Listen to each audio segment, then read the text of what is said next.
Arrest किया, क्या मामला थोड़ा विस्तार से बताइए। वैसे तो ठीक ही था, क्या एक गांव पड़ता है हाँ, एक महीना पहले नारायणपुर छांगा, उस गांव में बाबा साहब की मूर्ति को लेके और एक रात के अंधेरे में एक मारपीट जो है, जिसमें 16 तारीख की घटना में 17 तारीख को मुकदमा दर्ज हुआ। अभी बताओ। मुकदमा भी तब दर्ज हुआ जब मैंने उसमें खुद इन्वॉल्वमेंट किया। मुझे कहीं से एक एप्लीकेशन मिली जिसमें पीड़ित का नाम था मिल खान से। मैंने फ़ोन किया तो एक बिटिया से मेरी बात हुई, उसने मुझे सारी बात बताई कि हम थाने में हैं और आई थिंक 2:30 बज रहे थे दोपहर के, तो भैया हमारा मुकदमा नहीं दर्ज हुआ है। तो मैंने वहाँ जो एडिशनल एसपी उनसे बात की, मैंने कहा कि भाई जब पीड़ित आपके यहाँ रात से थाने में है तो आप एफआईआर क्यों नहीं दर्ज कर रहे कि अभी कर रहे हैं। तो मुझे पता लगा कि वो इस बात पर बल दे रहे थे कि जिस आदमी का नाम जो मुख्य उसमें आरोपी, उसका नाम हटा दिया जाए और कुछ लाइनें उस एप्लीकेशन की।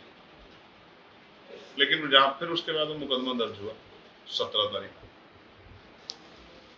लेकिन आपको जान के बड़ा अचंभा सा लगेगा कि 18 तारीख में पीड़ितों के खिलाफ भी मुकदमा दर्ज हुआ। 17 तारीख में तो पीड़ितों का मुकदमा दर्ज हुआ और 18 तारीख में उनके खिलाफ भी मुकदमा दर्ज हुआ।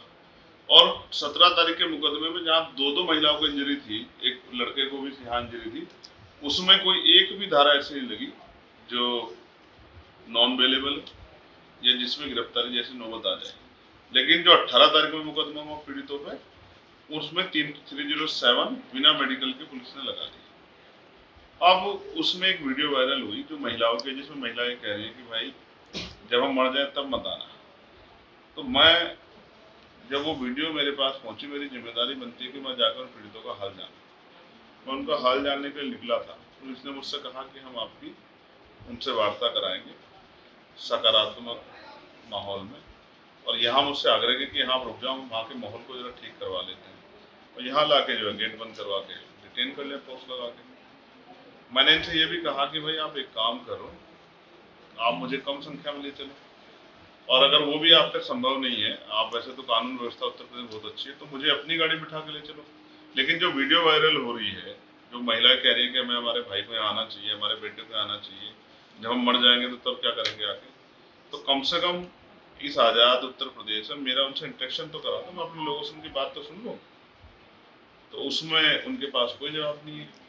मैं अभी भी इंतजार कर रहा हूँ और मैंने उनसे आग्रह किया कि अगर मुझे भी नहीं ले जा सकते तो उस परिवार को यहाँ लिया, जिससे कि मैं उनकी बात को सुन लूँ। अगर आप ये तीनों काम नहीं कर रहे तो इससे पता लगता है कि आप चाहते ही नहीं वहाँ जाओ। इसका मतलब आपको चीज़ों को छिपा है और आप पूर्ण रूप से पुलिस एडमिनिस्ट्रेशन सरकार के लोगों के साथ खड़े, क्योंकि आरोपी उसमें वो है जो पिछली बार वहाँ से चुनाव लड़े, अजय प्रताप, उन्हीं वही मुख्य आरोपी है। आप उनको बचाने के लिए सारे जो है कंडे अपना रहे। ये लोकतंत्र में जो फ्रीडम ऑफ एक्सप्रेशन है उसकी हत्या है। अगर मैं एक चुनाव सांसद होने के बावजूद अपने ही लोगों से जो पीड़ित मिलने नहीं जा सकता, तो मैं और आपको सोचना चाहिए तो पीड़ितों की आवाज उठेगी कैसे, उनको न्याय मिलेगा कैसे। उनके लगातार वीडियो आ रहे हैं कि हम पे दबाव बनाया जा रहा है फैसला करने के लिए। अधिकारी ये कह रहे हैं कि अगर ऐसे फैसला करो ठीक है, वरना हम पे फैसला करवाने के और भी तरीके आते हैं। ऐसे में क्या पीड़ितों को न्याय मिल पाएगा? बड़ी चिंता के साथ और संविधान का पालन करते हुए हम लोग अधिकारियों से सकारात्मक वार्ता चाहते हैं कि उस परिवार की मदद हो। और जो भय का माहौल पीड़ितों द्वारा बताया जा रहा है, और हालांकि ये तो पूरे उत्तर प्रदेश में देखने को मिल रहा है, अगर ये माहौल को पुलिस सुधार नहीं सकती तो फिर कैसे कानून व्यवस्था बहाल होगी, कैसे कानून व्यवस्था पे अमल होगा, कैसे खाकी के प्रति इकबाल बुलंद होगा, कैसे पीड़ितों में जो है ये डर भय का माहौल खत्म होगा। इसका जवाब सरकार को, पुलिस को